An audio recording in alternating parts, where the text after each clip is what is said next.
नमस्कार। ये आकाशवाणी पटना है। अब आप अभिषेक दास से प्रादेशिक समाचार सुनिए। पहले मुख्य समाचार। प्रदेश में पिछले 12 घंटे के अंदर 3 बार भूकंप के झटके महसूस किए गए। कहीं से जान माल के नुकसान की कोई खबर नहीं। पूरा प्रदेश कड़ाके की ठंड और घने कोहरे की चपेट में, आम जनजीवन हुआ प्रभावित। देश के विभिन्न हिस्सों में ह्यूमन मेटान्यूमो वायरस HMPV के मामले मिलने के बाद राज्य सरकार ने परामर्श जारी किया। अस्पतालों में इलाज की व्यवस्था दुरुस्त करने के निर्देश। और निर्वाचन आयोग ने बिहार के सभी 243 विधानसभा क्षेत्रों के लिए मतदाता सूची का अंतिम प्रकाशन किया। मतदाताओं की संख्या बढ़कर 7,80,00,000 से अधिक हुई। अब समाचार विस्तार से। प्रदेश में पिछले 12 घंटे के अंदर 3 बार भूकंप के झटके महसूस किए गए। भूकंप का पहला झटका सुबह 6:35 पर महसूस किया गया। वहीं दूसरी बार शाम 5:19 पर और तीसरी बार शाम 5:25 पर भूकंप आया। भूकंप के झटके पटना, दरभंगा, मधुबनी और किशनगंज समेत राज्य के कई जिलों में महसूस किए गए। प्राप्त जानकारी के अनुसार भूकंप का केंद्र तिब्बत के जिजांग में था। पहली बार भूकंप की तीव्रता रिक्टर पैमाने पर 7.1 मापी गई। वहीं दूसरी बार इसकी तीव्रता 3.5 और तीसरी बार 3.1 मापी गई। हमारे संवाददाता ने बताया कि अभी तक कहीं से किसी नुकसान की खबर नहीं है। भूकंप के झटके महसूस होते ही लोग अपने अपने घरों से बाहर निकल गए। किशनगंज में भूकंप के कारण ट्रेनों का परिचालन बाधित हुआ। कंचनजंगा एक्सप्रेस पंजीपाड़ा में और राधिकापुर TMU ठाकुरगंज स्टेशन पर रोकी गई। वहीं दार्जिलिंग मेल एक्सप्रेस को पटरियों की जांच के बाद 1 घंटे विलंब से रवाना किया गया। पूरा प्रदेश कड़ाके की ठंड और कुहासे की चपेट में है। कुहासे के कारण आम जनजीवन अस्त व्यस्त हो गया है। दृश्यता का स्तर कम होने से सड़क, रेल और हवाई यातायात प्रभावित हुआ है। लंबी दूरी की कई रेलगाड़ियां अपने निर्धारित समय से घंटों विलंब से चल रही हैं। पटना और दरभंगा हवाई अड्डों पर विमानों की आवाजाही भी प्रभावित हुई है।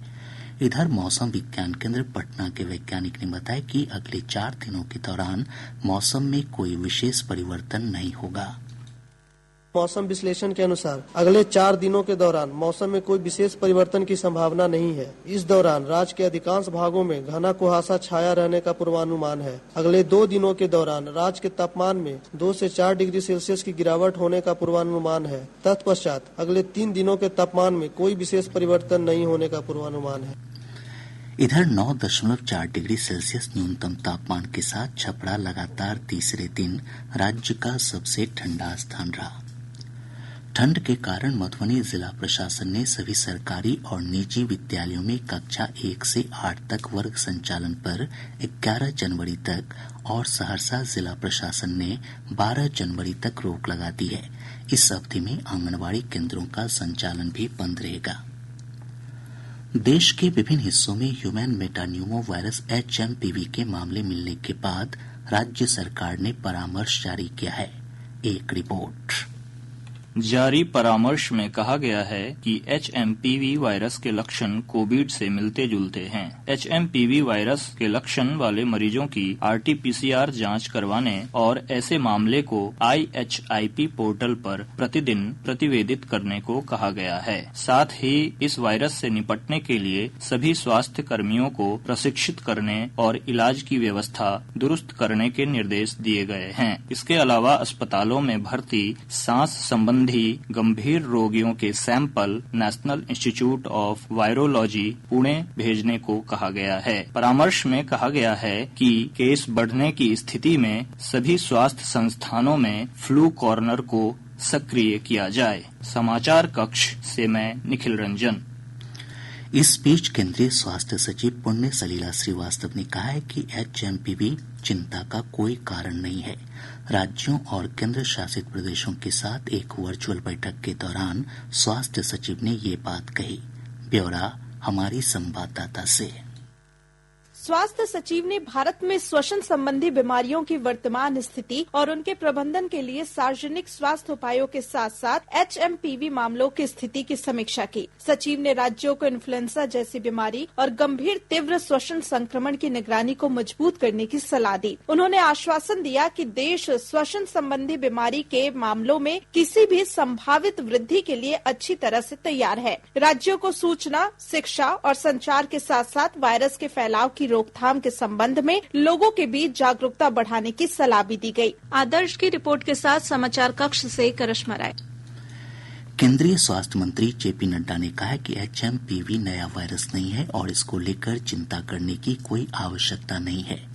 स्वास्थ्य मंत्री ने सोशल मीडिया पर वीडियो संदेश में कहा कि देश की स्वास्थ्य प्रणाली और निगरानी नेटवर्क सतर्क है और स्वास्थ्य संबंधी किसी भी चुनौती से तत्काल निपटने की तैयारी सुनिश्चित की जा रही है।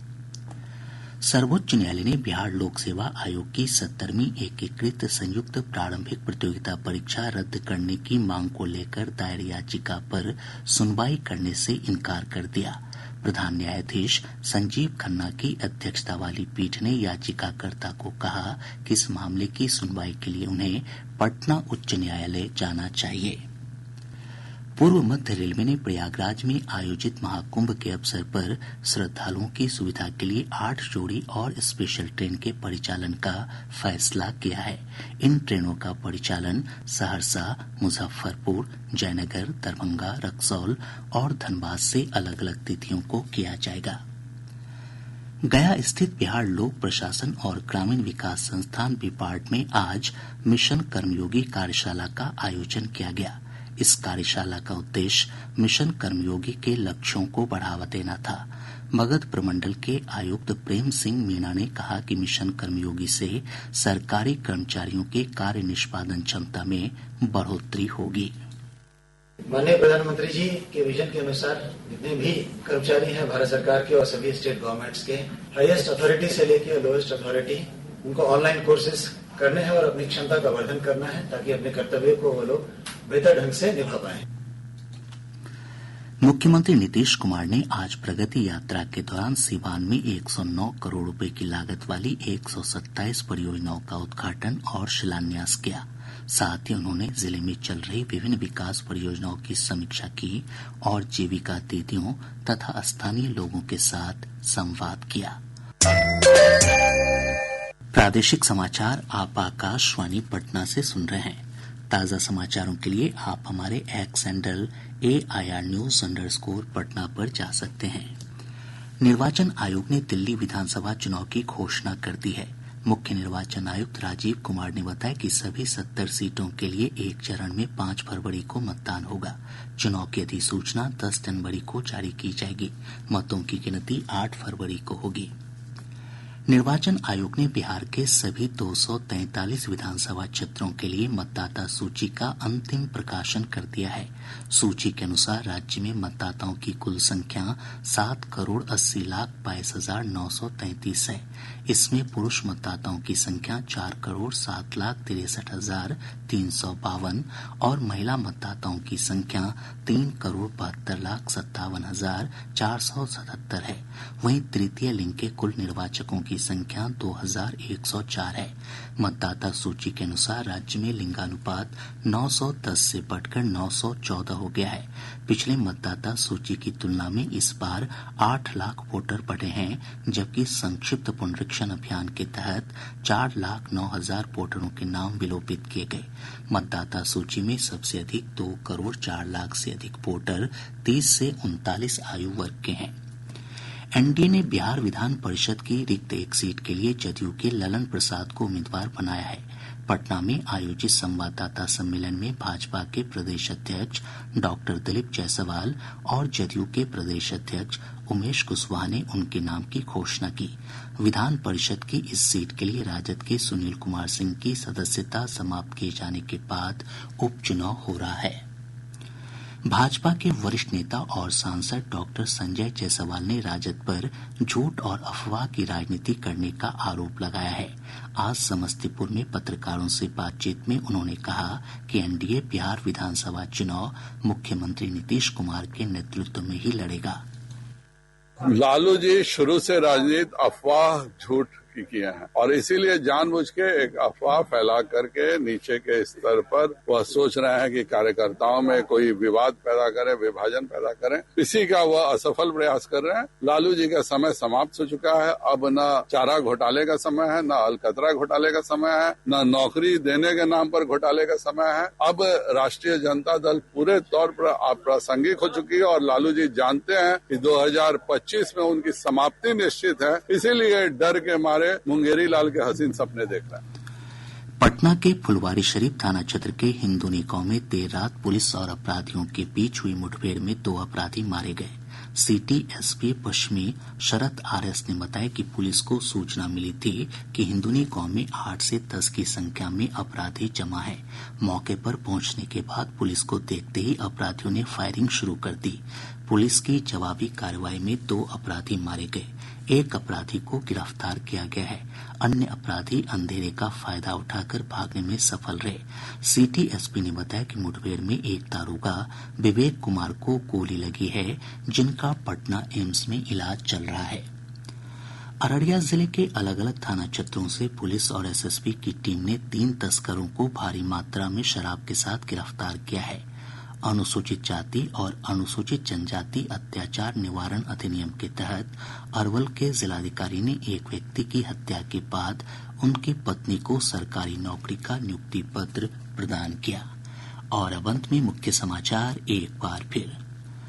प्रदेश में पिछले 12 घंटे के अंदर 3 बार भूकंप के झटके महसूस किए गए।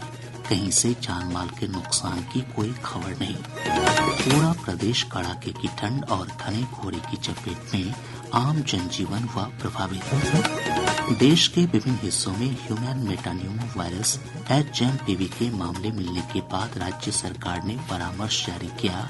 अस्पतालों में इलाज की व्यवस्था दुरुस्त करने के निर्देश। और निर्वाचन आयोग ने बिहार के सभी 243 विधानसभा क्षेत्रों के लिए मतदाता सूची का अंतिम प्रकाशन किया। मतदाताओं की संख्या बढ़कर 7,80,00,000 से अधिक हुई। इसके साथ ही आकाशवाणी पटना से प्रसारित प्रादेशिक समाचार का ये अंक समाप्त हुआ।